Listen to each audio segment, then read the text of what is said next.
So, welcome to the podcast, everybody, and a very warm welcome to Mrs. Sally Peplow. We're here for what should be a really interesting discussion on the care experience project that you're currently involved in at Liverpool University. It's really fascinating research that we're all extremely interested in, and I was just wondering if perhaps you could tell the listeners a little bit about both your background, your experience, what it is that brought you to this subject and this arena, and the whole interface between the care experience and social care and mental health. Hello, my name is Sally, and I'm the student researcher behind the Care Experience project that we're running at the University of Liverpool as part of my PhD. And so the project is basically the result of my own experiences living and working within children's social care. So, children's social care has been a part of my life all my life because my mum and dad have dedicated their lives to caring for children in care. And then when I was 18, I began work as a youth mentor. I'm 38 years old now, so it's quite a bit of time. The research is the result of my observations throughout that time. But predominantly, I wanted to know what impact being in care has on children's outcomes, because this isn't a new topic, but outcomes for children in care are far worse than they are for their peers in the general population, and this is not new news.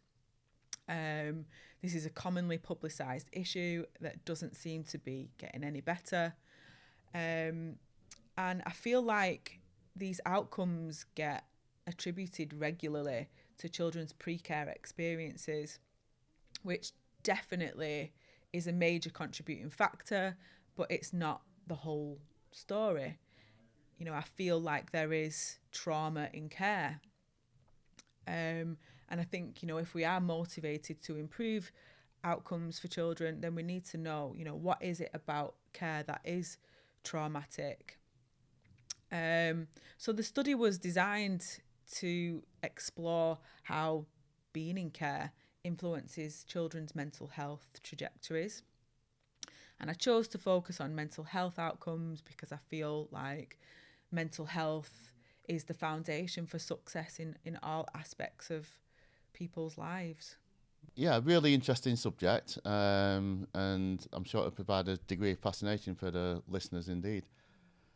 And I guess in many ways, the sort of thing that a lot of us from care experience backgrounds have actually kind of understood and lived through for many years now, but perhaps it's never really been quantified in the way that you are aiming to do that. And so perhaps maybe, this would be a good moment to give the listeners an overview, really, of what the overall research project is about and the aims.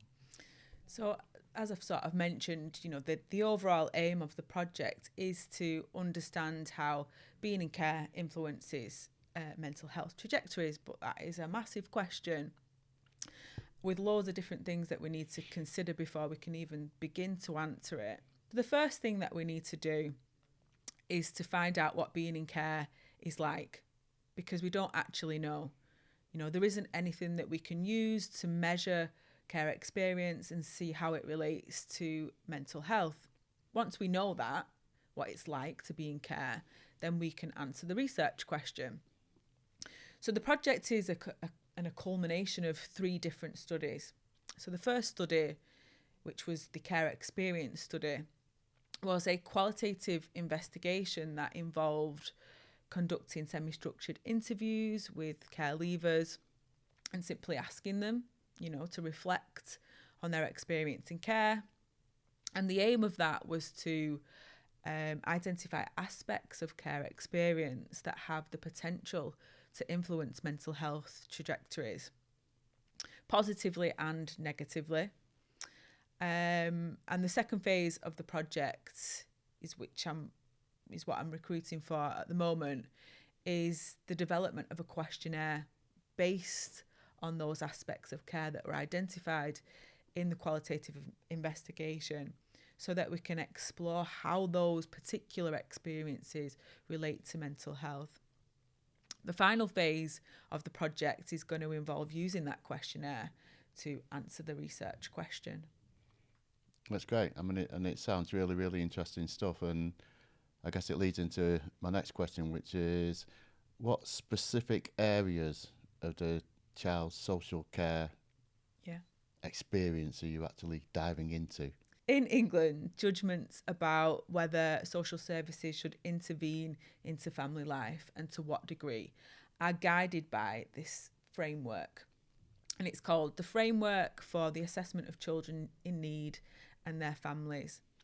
And according to this framework, development is influenced by this complex interplay of factors across 3 dimensions. You've got the child's developmental needs, you've got their parents' capacity to meet those needs, and then you've got the influence of other family and environmental type factors.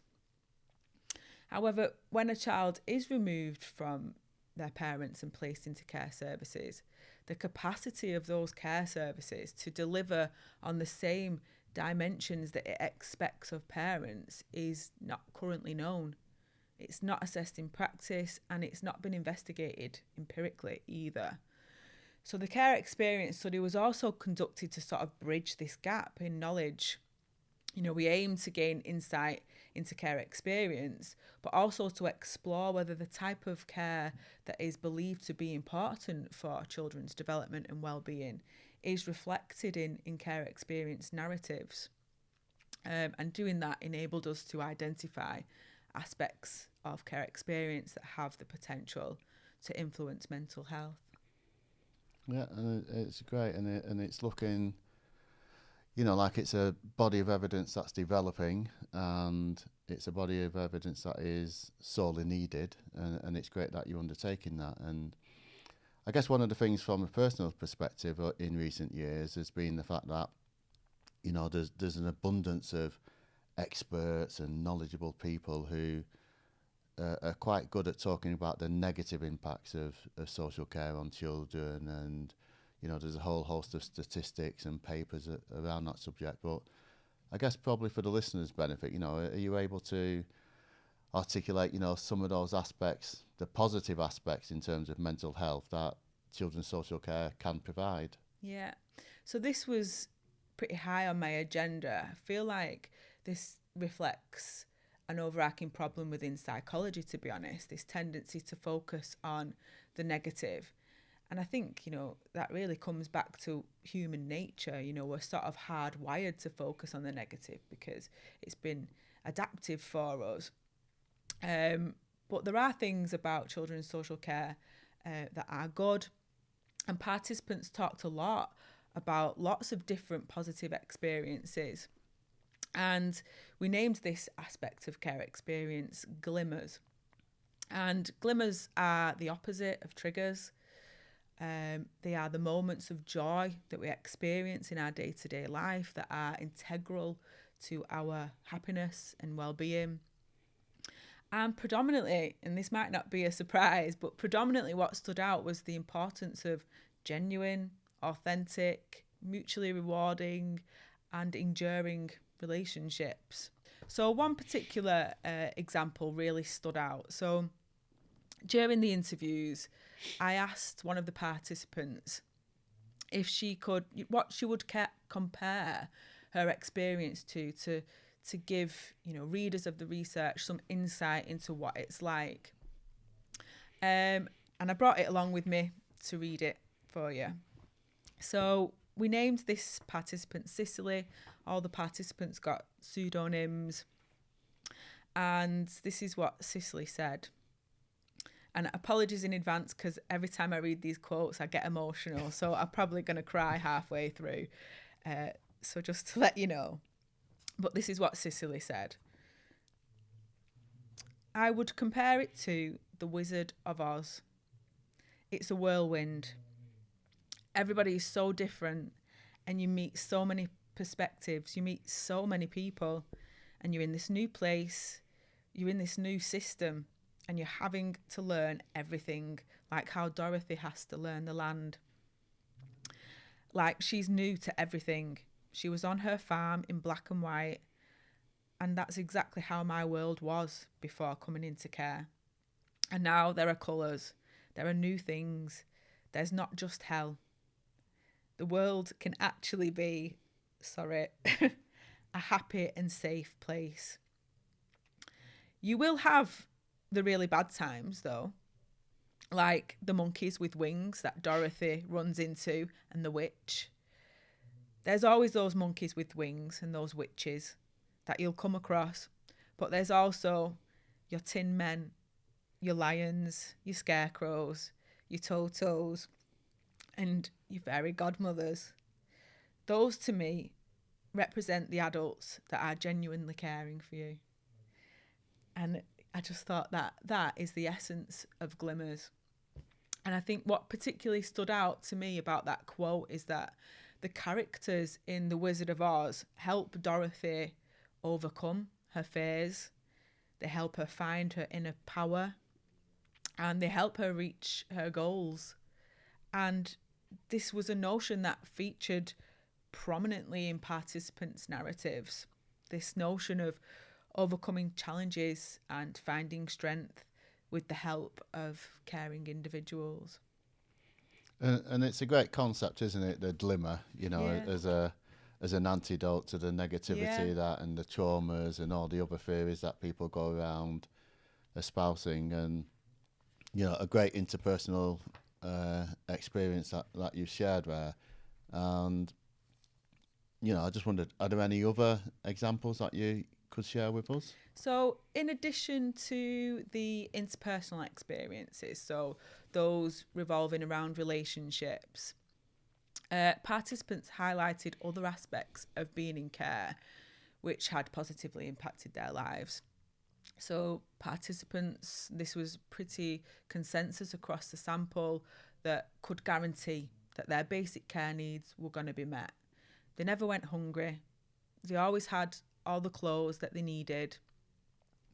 And they spoke about different sort of life enriching experiences that going into care had afforded. So one participant spoke about how, every year he would go to the pantomimes. Another participant spoke about how she went on a summer holiday every year. Another participant spoke about how the leaving care service within the local authority that were responsible for him took him on a skiing trip, and that was one of the best experiences he's ever had. And there was loads of examples of that, which is one sort of example of what care does well. One positive reflection that particularly stood out in terms of highlighting the role that care plays in transforming children's lives was a story about the increase in food diversity that she experienced as a result of coming into care. And I've got that quote with me as well, so I'm going to read that to you. My bits of paper.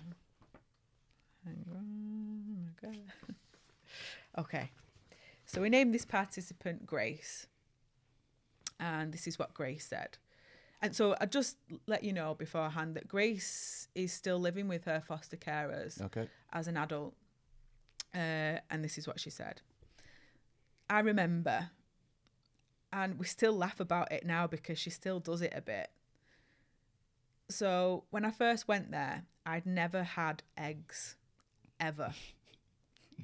She said, go on, try it. And she let me have one of her dippy eggs, egg and soldiers. Yeah. And she put loads of salt on it, and I loved it. I'm going to cry again. And then she did me a fried egg. And yeah, ever since then, I was obsessed.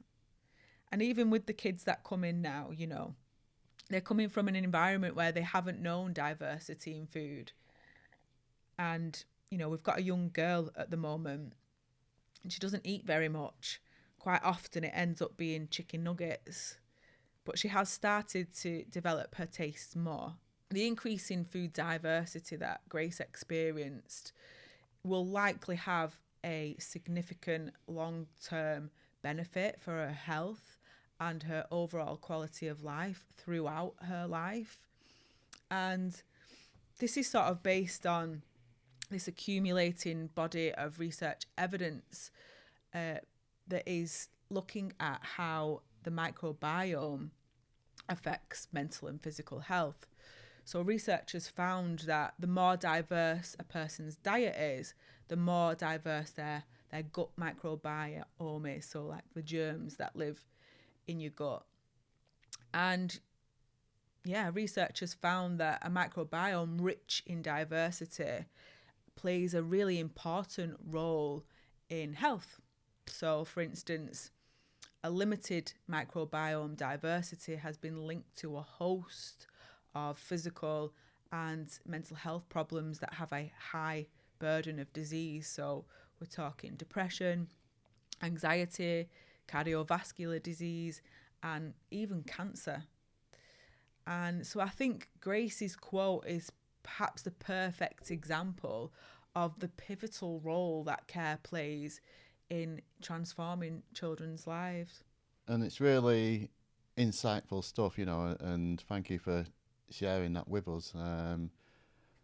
We all know about the importance of a good diet, but quite often we very rarely link it to the mental health aspect and the ongoing stuff that's involved in somebody's life. And I guess moving from that into a little bit of the negativity sort of thing, for those of us from this background, we perhaps are aware of some of those issues and what can be entailed in them and the whole social care arena around children.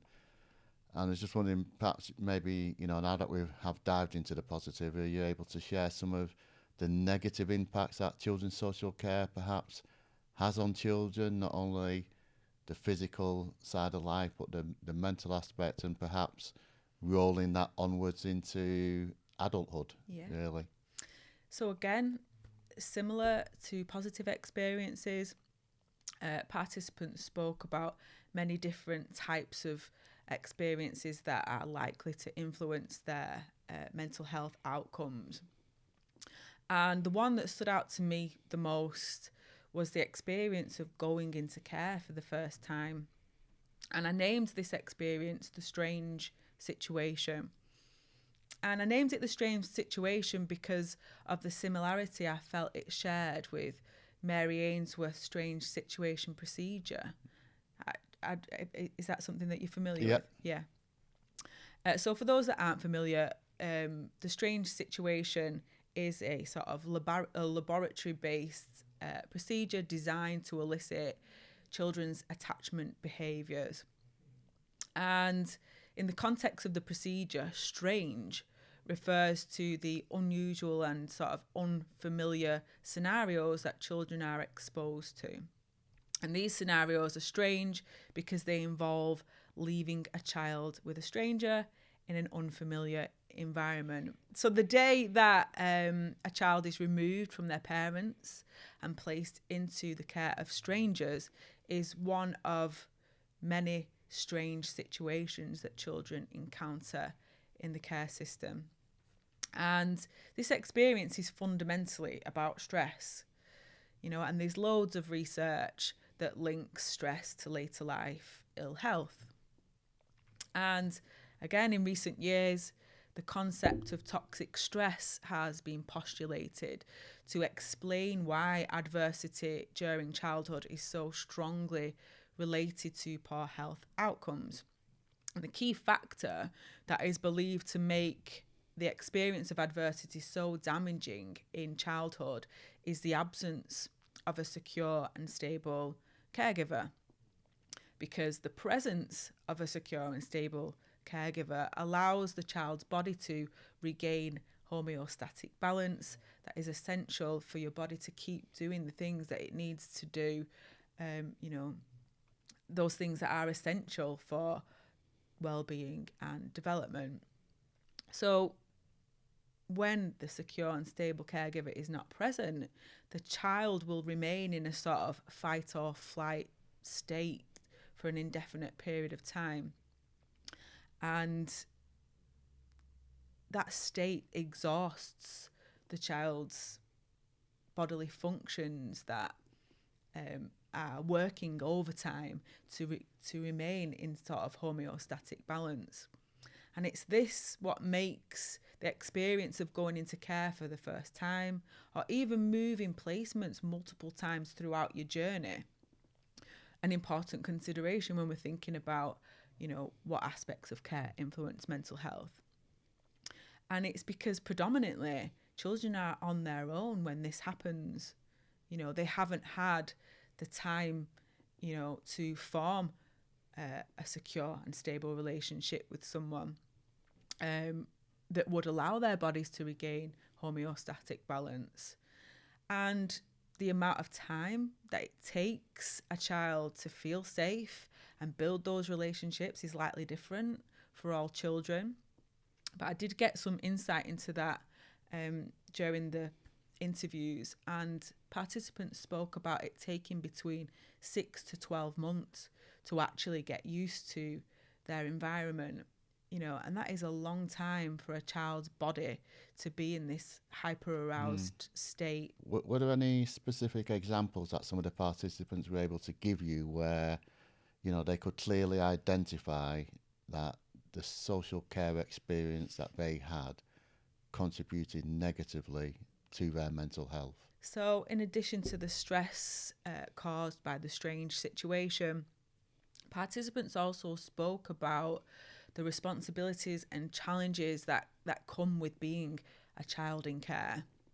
And this included the physical and emotional toll that these challenges and responsibilities took on the person. And it's the literature on a concept called allostatic load, which really underscores the significance of this experience in relation to mental health. And when we're talking about allostatic load, we're talking about the cumulative burden of stress on overall body functioning. Simply, it's a wear and tear effect. And it's this wear and tear that leads to alterations within the biological systems that work to, maintain this homeostatic balance that get disrupted in this, overuse. And this can lead to devastating consequences for psychological and physiological health. And there was one particular striking sort of reflection that a participant shared with me about this that I've brought to share with you. But she spoke about it in terms of being in a survival mode. And throughout my time living and working within children's social care, I've come across this concept a lot. I don't know if you're familiar, if you've come across it as well. Many young people that I've worked with over the years have talked about being in this sort of survival mode,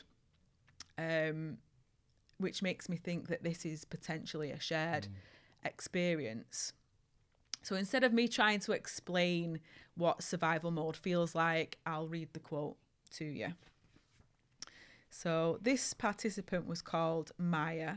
Being in care, it just didn't feel real.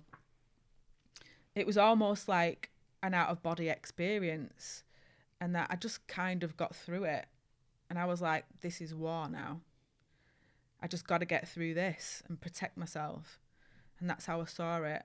It was just survival, like a huge survival mode. During the course of this interview, I asked her, did it feel like war because it was a war zone? And she said, yeah. But I think it was the unpredictability. So like, it wouldn't be uncommon for one of the girls to be really, really, really drugged up and kick off, There were stabbings at the foster home. There was police. There was, it was just chaotic at times. And I think what is particularly illuminating about this in terms of mental health is this notion that it didn't feel real. And it felt almost like an out-of-body experience. And these sensations can be sort of understood in terms of dissociation, which is a phenomena that is characterized by a disruption in the normal integration of psychological functioning that sort of manifests in terms of varying degrees of detachment from reality, but also detachment from one's own sense of self. And common conceptions of dissociation view it as a survival response, similar to fight, flight, or freeze. It is viewed as a defense mechanism that allows the body, again, to maintain homeostatic balance and continue with those essential bodily functions.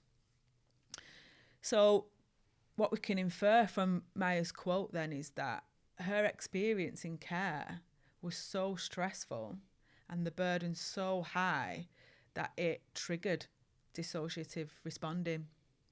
And again, given the substantial body of research that links stress to developmental, biological, psychological difficulties in adulthood, if this survival mode is indeed a shared experience, then it's a major risk factor for children's health outcomes. Yeah, I mean, I would totally agree with you. And from personal experience, I can identify a lot with what you just said there. And I think what's becoming apparent is, it's a really insightful piece of work that you're undergoing and that you're undertaking, and there's an awful lot to unravel in there, but way beyond the time that we have here today.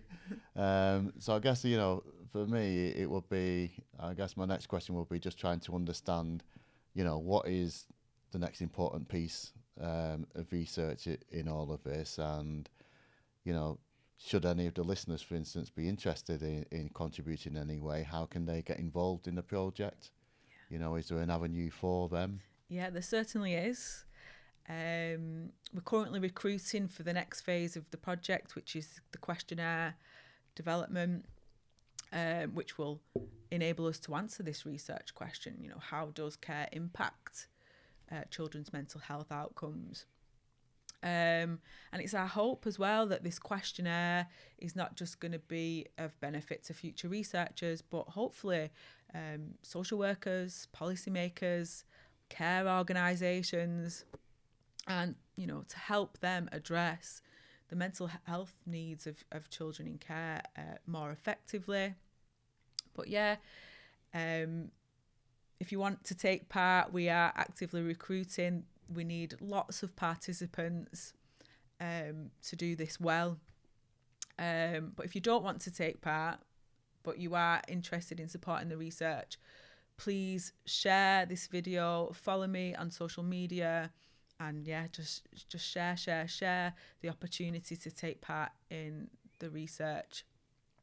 We're also actively looking for any organisations that want to get involved and help us with the recruitment process. So if you're an organisation and you want to get involved, our details are in the video description. And please reach out or take part.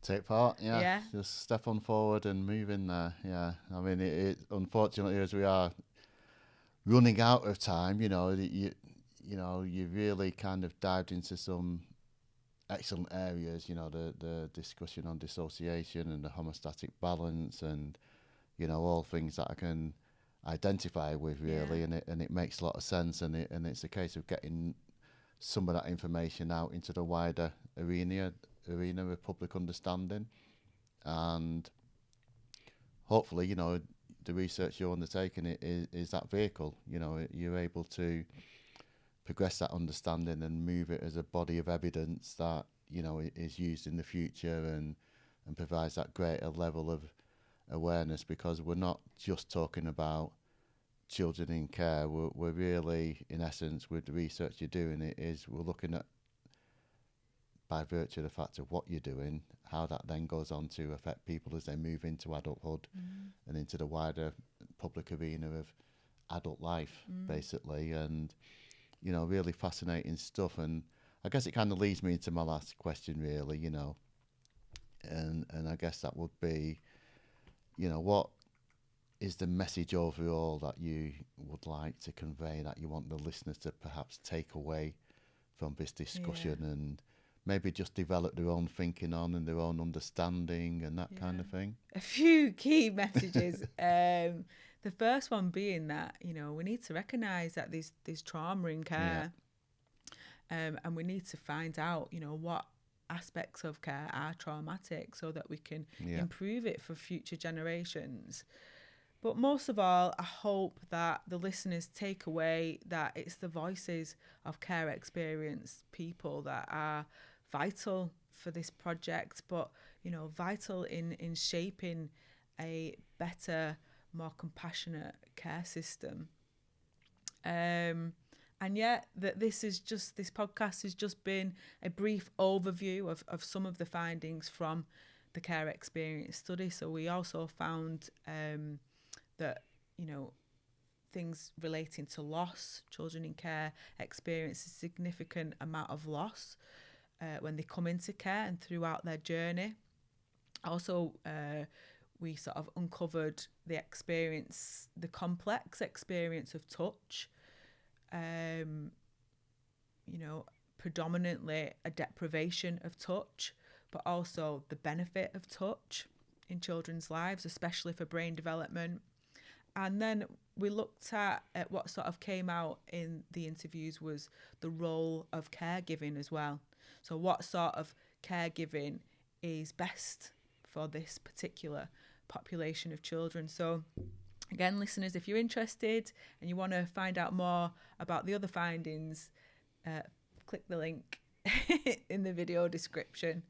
But that's it, and let me just take this opportunity to thank you. It's been a really insightful discussion, and you've raised a lot of really pertinent issues, and I just wish you all the success in your research going forward. Thank you for having me.